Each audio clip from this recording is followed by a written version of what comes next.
ارے تجھے موت آئے گی، اور یہ موت جب آئے گی تیری اوقات تجھ کو بتا دے گی۔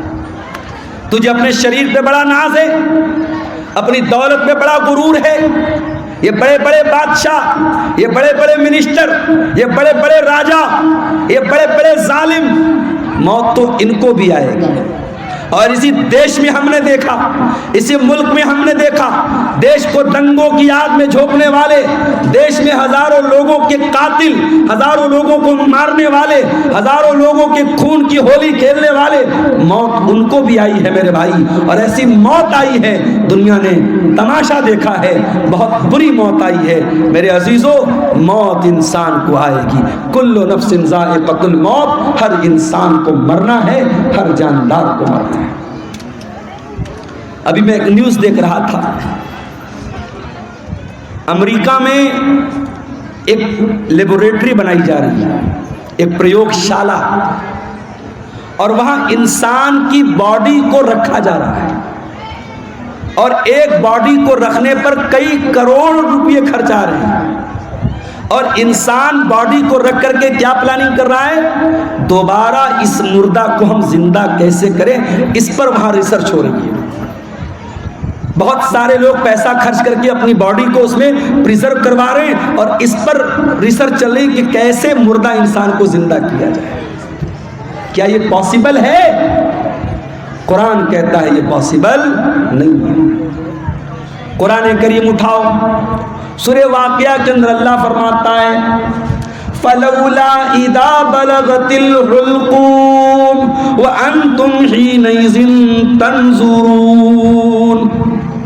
میرے بندو، جب تمہاری موت کا ٹائم آئے گا، جب تمہاری جان حلق تک پہنچ جائے گی، اور تم دیکھو گے مرنے والے کے جو قریبی رشتہ دار ہیں وہ پاس میں بیٹھے ہوئے ہیں، اور ان کے سامنے انسان کو موت آئے گی۔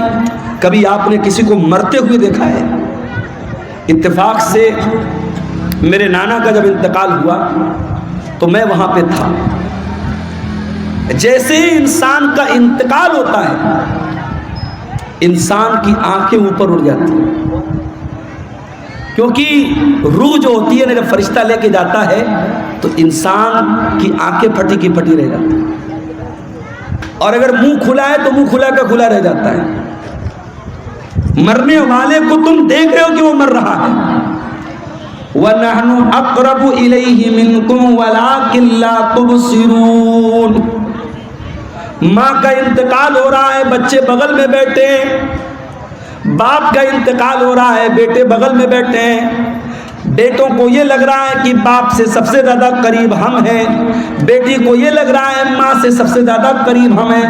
اللہ کہتا ہے وَنَحْنُ أَقْرَبُ إِلَيْهِ مِنْكُمْ وَلَٰكِن لَّا تُبْصِرُونَ۔ مرنے والے سے سب سے زیادہ قریب ہم ہیں۔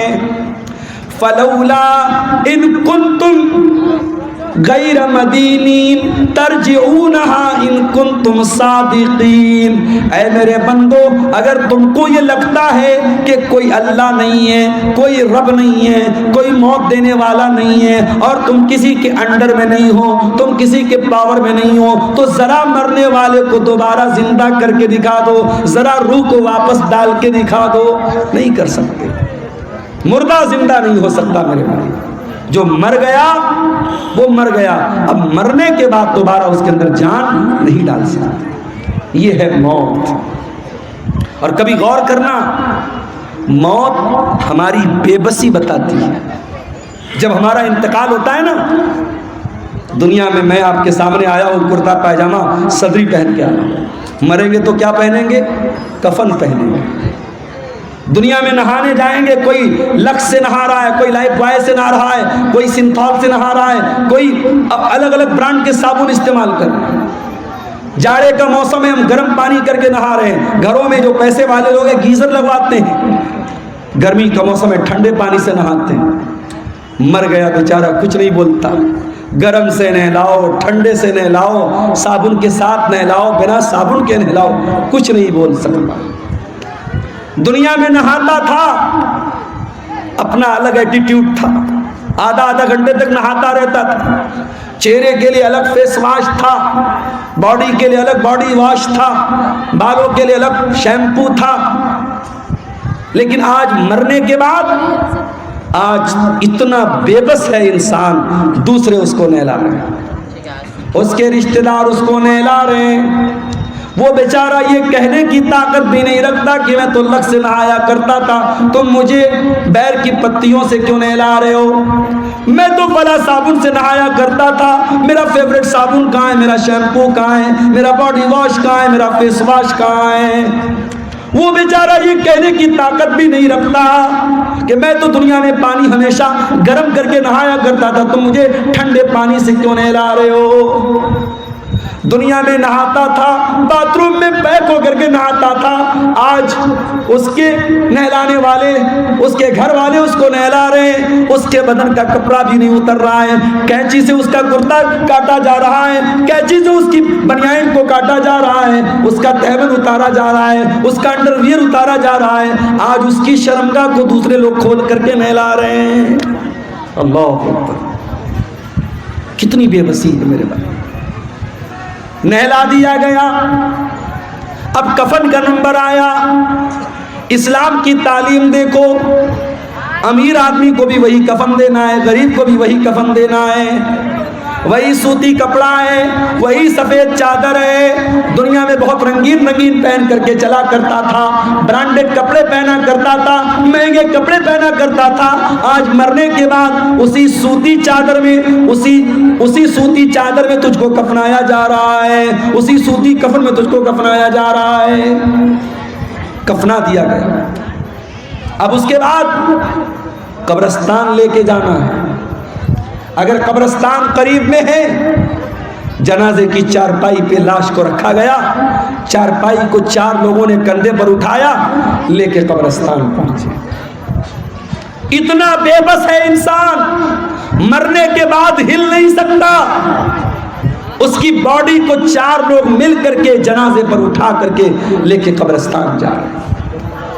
قبرستان لے کے جایا گیا, وہاں پہلے سے قبر کو کھود کر کے ریڈی کیا گیا ہے. جنازے کو قبر میں اتارا گیا, مٹی ڈالی گئی, قبر تیار ہو گئی. گھر والوں نے کھڑے ہو کر کے مغفرت کی دعا کر دی, آسانی کی دعا کر دی. پھر اس کے بعد مٹی ہاتھ سے اپنے مٹی جھاڑ کر کے گھر والے واپس چلے گئے. اے انسان, تو کتنا غافل ہے, تو کیا کیا حرکتیں کرتا ہے. اس قبر میں نہ تیرا باپ تیرے ساتھ آیا, نہ تیرے بچے تیرے ساتھ آئے, نہ تیری بیوی تیرے ساتھ آئی, نہ تیرا مال تیرے ساتھ آیا, نہ زمین تیرے ساتھ آئی, نہ جائیداد تیرے ساتھ آئی. کل نفس ذائقۃ الموت, ہر نفس کو موت کا مزہ چکھنا.